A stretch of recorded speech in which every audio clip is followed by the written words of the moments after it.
I've told you before, I do not wish to publish anything about the entire matter until I have had the possibility of securing 100% exact all the observed phenomena by the proper means. And Einstein said he would keep it quiet too until they could agree to talking to other people about it. The talk with you have given me very much. The use of the organoscope which I left with you will give you pleasure if you get used to it. You can observe the scintillations with and without the cellulose ester plate. That was one sort of material between the organoscope and the argon energy, and it gave a different type of color. But they are more clearly visible with the plate. That's the metal thing. The metal screen should always be kept on the organoscope when it is not in use to keep the sunlight away from the cellulose plate. It's academic, which is powdered on the inside with calcium sulfide. But you can also use zinc sulfide, and the plate can be used too, without any substance at all. For observation of the radiation on a cloudless and moonless night sky, the tube in itself is sufficient. Didn't need anything. In a dark room, you could, with the organoscope, and I've seen it many times, you could see the argon energy quite clearly. I forgot a sketch and a scroll of greatest graphic design at your house. I shall take them with me when I bring the apparatus.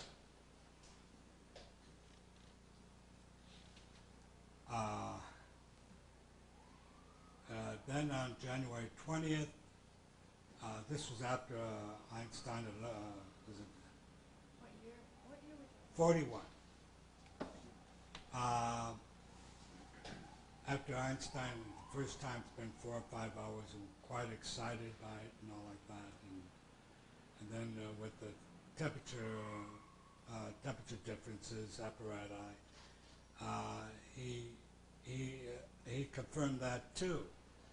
And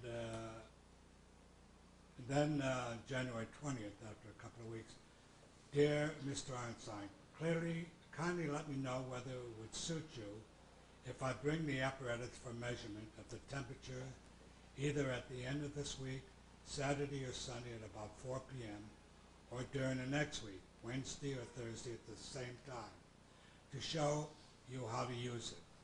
The apparatus worked well here for 8 days, and I suppose it will function just as well at your house. Yours,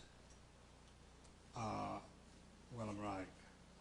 And on the 29th of January 41, dear Dr. By this time he's calling him Dear Dr. Reich. Professor Einstein will be glad to see you this coming Saturday afternoon. Then on February 7th, 1941,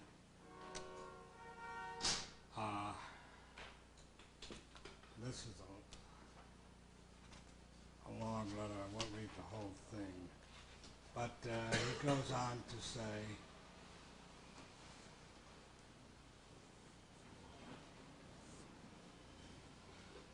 explain in detail how to, the functioning of the TO-2 and when to do it, what time of day, when to do it.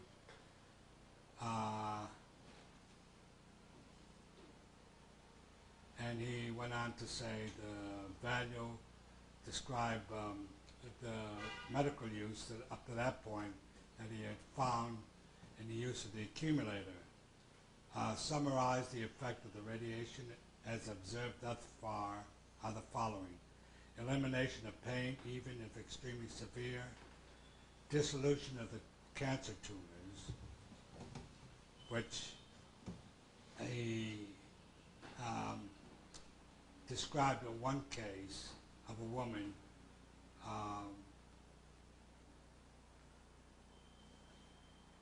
well, let me go back here.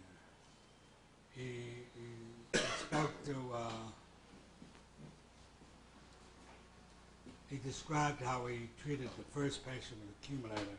About 3 weeks after my report to you, a man who advises me in the tax matters and thus happened to know about my cancer experiments with mice asked me whether I would undertake an experiment with the sister of one of his friends. She was suffering from a cancer of the breast and had been bedridden for 2 years. She had been given up by her physicians and was expected to die any day. She suffered from excruciating pains. Her spinal column showed collapsed vertebrae in 2 places, and there were a number of metastatic tumors in the pelvic bones. I decided to undertake the experiment with the orgone accumulator, especially designed for human subjects, in which the patient was exposed to the radiation. This radiation was given daily for half an hour to an hour. In the course of about 3 weeks, the pains disappeared, and hemoglobin rose from 33% to a normal level of 85%.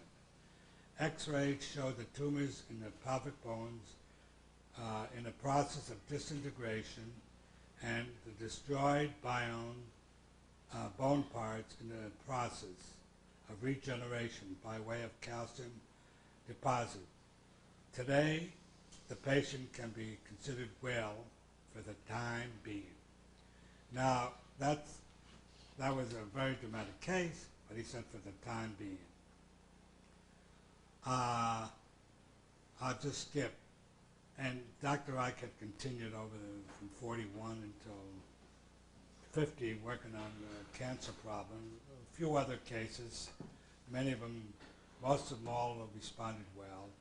But eventually, they lived longer than they were supposed to. A lot of the pain was eliminated. And then Dr. Reich sort of, by 1950, gave up on the cancer research because he found that as the tumors broke down, the patient got relief and everything, and the breakdown of the tumors were confirmed by X-ray and also by medical surgeons. He found that the breakdown of the tissues would clog up the lymphatics and posed an entirely different problem. Also, Dr. Reich came to the conclusion that cancer is a biopathy that spawns for many years, which we, even classical medicine knows that, pretty much accepted that now, and that by the time the tumor appears, it's, from his standpoint, it's too late as far as orgone treatment of cancer by the accumulator was concerned. So he mentioned that at that time, that's in 41, he hadn't reached that decision. But he mentioned this treatment of several patients, hoping that Einstein would be more impressed, or would be impressed, and contact other people.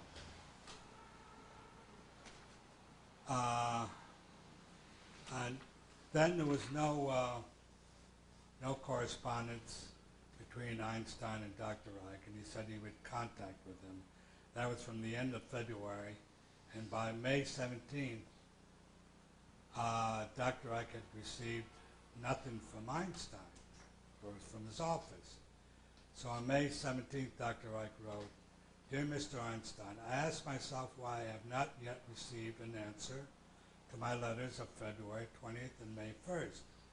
I would be thankful in the interest of the work if you would let me know definitely whether my information has been further examined or whether there is no interest in it. I would not have put this question now, but the therapy experiments on cancerous human beings are being talked about and call for new efforts every day. With best regards, Willem Wright."